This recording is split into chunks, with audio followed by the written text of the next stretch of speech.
So in this video, we review some ideas about volume, and we start to introduce the idea of finding volumes with integrals.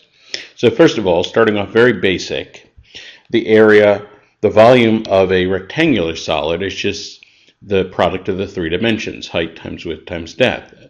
And a special case of that is if we have a cube of side s, the volume is s cubed. And incidentally, this is why raising something to the third power is called cubed, because when you raise something to the third power, you're finding the volume of a cube. Much in the same way, raising something to a second power is called squaring it, because you're finding the area of a square when you do that. Now, a prism, as you may recall from geometry, we have some kind of polygon, and it can be any irregular shaped polygon, or it could be a regular polygon, it doesn't matter. And then we have a congruent one on the bottom, and these are connected by rectangles. Whatever the area of that polygon is, we'll call that B, and then the volume is just B times H, the area of the base times the height. Similarly, with a pyramid, you can have any irregular polygon as the base of the pyramid. Now, normally we think of triangle-based pyramids or square-based pyramids. The Great Pyramids at Cheops, for example, are square-based pyramids, but you really can have any polygon at the bottom. That polygon, again, has an area of B, and so the volume is 1/3 base times height.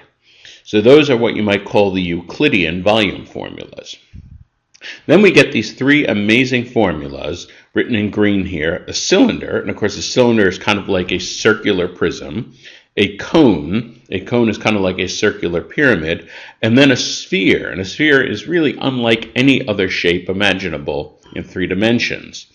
The human race only knows these three because of the contributions of Archimedes. And Archimedes' methods, the methods that he used to calculate these volumes, were really so much like calculus. Even though he was 1800 years earlier, Archimedes is sometimes called the father of integral calculus.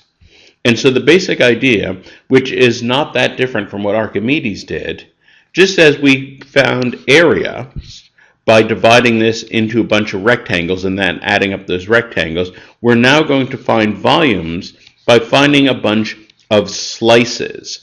And these could either be just slicing it straight through, they could be layers, and we're going to add up an infinite number of these very thin layers, and those layers are going to add up to the total volume.